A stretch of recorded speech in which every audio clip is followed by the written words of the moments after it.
Oiê! Vamos conversar sobre maternidade e carreira. Porque além de ser um assunto que, obviamente, eu tenho muito interesse, né? Eu percebo o quanto isso deve estar na nossa pauta sempre.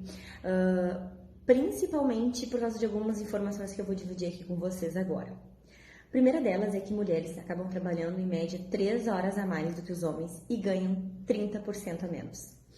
O outro dado é que mulheres com filhos acabam ganhando 40% mais do que mulheres que não têm filhos. A outra informação é que metade das mulheres passa a não traçar mais objetivos profissionais depois que são mães, porque entendem que a carreira vai ficar em segundo plano. E a última informação é que metade das mulheres são demitidas após 2 anos de volta da licença. Até 2 anos depois, né? Então, assim, a gente consegue perceber que além de todas as angústias que a gente já vive, né, de pressão pelo relógio biológico, a questão de ter ou não ter filho, né, sobrecarga da jornada que sempre vem na cabeça, né, como é que eu vou dar conta de tudo, medo de comprometer a carreira por conta dessas coisas, né? Claro que aqui não é o retrato de todas as realidades, é uma média, são algumas informações, mas isso mostra o porquê que esse medo de comprometer a carreira tá entre as angústias que a gente tem quando pensa em ser mãe, né? E aí a gente consegue perceber que isso acontece porque muitas empresas não são acolhedoras, né? Com a maternidade, com mulheres que têm filhos. E aí com isso vem aquela dúvida, né? Vou conciliar ou vou largar tudo e me dedicar para a maternidade, para quem decide que quer ser mãe, né? Ou quando descobre que está grávida, né? E aí, assim, o que é importante de entender aqui? Primeira coisa, nenhum caminho vem sem perdas, né? Tanto para quem trabalha fora quanto para quem resolve largar tudo e ficar em casa. Para quem trabalha fora, vem toda aquela angústia de retomada, né, do trabalho.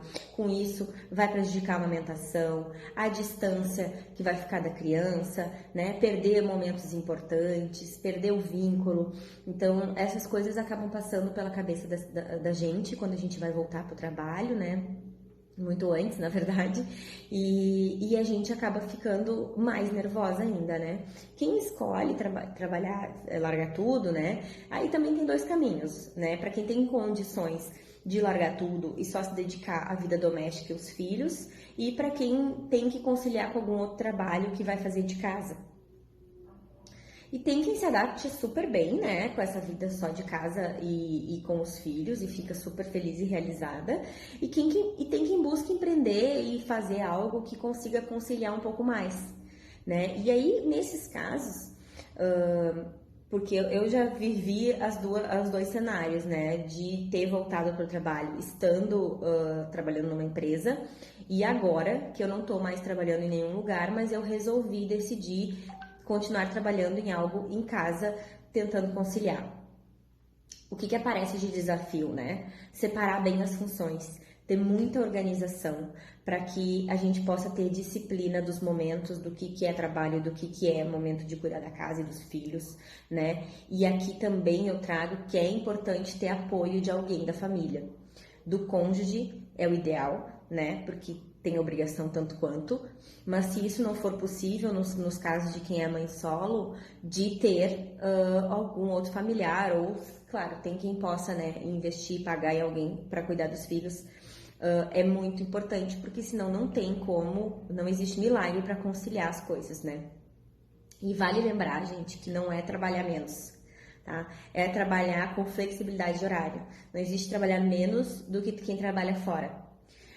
Essa questão de horas de trabalho, eu não gosto muito disso porque não tem que ser medido por hora de trabalho, tem que ser medido por produtividade, né? Por quantidade de coisas por fazer. E aí eu quero dizer que não vai trabalhar menos, tá? Porque nem quem trabalha em empresa acaba trabalhando 8 horas, né? Mas isso aí deixa quieto. E aí vale lembrar isso, né? Que são flexibilidade e que é flexibilidade de trabalhar em alguns horários alternativos. Em ambos os casos, tá? Não vai existir equilíbrio perfeito.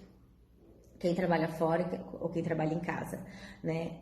sempre vai ser uma balança, que uma hora vai estar pesando mais para os filhos, uma hora vai estar pesando mais para o trabalho, e aí tu vai conciliando isso, vai tentando melhorar na outra semana para ficar um pouquinho melhor, né? Então não existe assim, todos os dias são perfeitos e extremamente equilibrados. Né? Eu acabo percebendo que o equilíbrio vai se dando pelas semanas. Numa semana a gente se dedica mais para o trabalho, na outra semana a gente acaba se dedicando mais para o filho, né? E assim vai indo. Mas o que tem de ganho nessa história toda, né? De ser mãe e trabalhar? A primeira coisa que a gente percebe é o quanto a gente fica mais produtiva. Inclusive, tem estudos que mostram isso, né? Que mulheres que têm um filho ficam em média 20% mais produtivas e mulheres que têm mais de 2 filhos 30% mais produtivas. E isso é uma realidade, gente. Eu percebi isso em mim, considerando quando eu voltei a trabalhar, que eu fazia tudo que eu tinha para fazer, né? Trabalhando dentro do meu horário, saindo no horário certinho e dando conta de mais coisa ainda depois em casa. Então, a gente acaba sendo muito mais produtivo porque a gente ganha foco, né? E a gente acaba tendo mais essa noção do que é prioridade, de como resolver as coisas de uma maneira rápida, sem perder tempo com coisas que não são relevantes. Né? Além disso, a gente fica extremamente mais resiliente, de se adaptar melhor aos cenários diferentes e consegue gerenciar muito melhor o tempo. E aí, algumas dicas que eu dou a primeira é presença, para que quando a gente esteja no momento com o filho, que a gente esteja com o filho, sem tentar pensar no trabalho. Né? E isso vale para quem está de licença também, porque às vezes na licença a gente fica conectada com o trabalho, preocupada que não vai conseguir voltar e tudo mais. E isso não é produtivo, né? E não é bom, não é saudável emocionalmente. Quando tá com teu filho, é com teu filho. Quando tá no trabalho, é no trabalho. Então, estabelece um limite por dia e por semana, enfim, que tu vai te conectar com assuntos do trabalho, seja ele LinkedIn da vida para ver as coisas ou almoço com as pessoas do trabalho, né? WhatsApp com as pessoas do trabalho. E pensa o seguinte também, tá? A culpa sempre vai existir. E aí o que alivia bastante é a gente conversar com outras mães e entender que tá todo mundo no mesmo barco, né? Que as angústias que a gente tem com relação aos nossos filhos às vezes são muito semelhantes às das outras mães. E isso faz com que a gente consiga se compreender mais e ganhar um pouco de apoio, assim, né? Mas claro, se a culpa estiver muito grande, se estiver te causando sofrimento, aí é legal de procurar ajuda, terapia e tudo mais. E um outro ponto é a questão do planejamento, tá? E organização. É muito importante que a gente tenha planejamento das ações, da semana, dos dias e tente ter o máximo de organização e disciplina para isso acontecer. Rotina é a melhor amiga da maternidade, eu falo, porque quando a gente consegue estabelecer uma rotina legal com os filhos, com hora de acordar, hora de dormir, os horários para as coisas, a gente acaba ganhando tempo, né, para produzir e tempo pra gente mesmo, né, para poder fazer o que bem entender, seja olhar um filme, seja tomar um banho com calma e essas coisas. E também eu queria trazer aqui um cuidado especial com as expectativas e comparações, tá? É muito comum nesse universo da maternidade a gente ficar se comparando lá com aquela mãe lá do Instagram que ganhou filho e já tá super magra, com a outra que tem tudo montessoriano em casa e que botou numa escola de não sei o que e bababá. Gente, não dá, sabe, pra fazer isso, porque cada pessoa tem a sua realidade e além disso a gente não pode comparar o nosso bastidor com o palco das outras pessoas. Ninguém é perfeito, nenhuma mãe é, nenhuma, nem eu, nem tu, nem ninguém. E o meu mantra é, eu vou ser uma mãe boa o bastante. Eu queria dividir um pouco disso e estamos juntas, né? Comenta aqui o que tu achou desse vídeo e se tu tem alguma história, alguma dúvida, alguma angústia em relação a isso, que eu vou adorar conversar contigo sobre isso. Um beijo!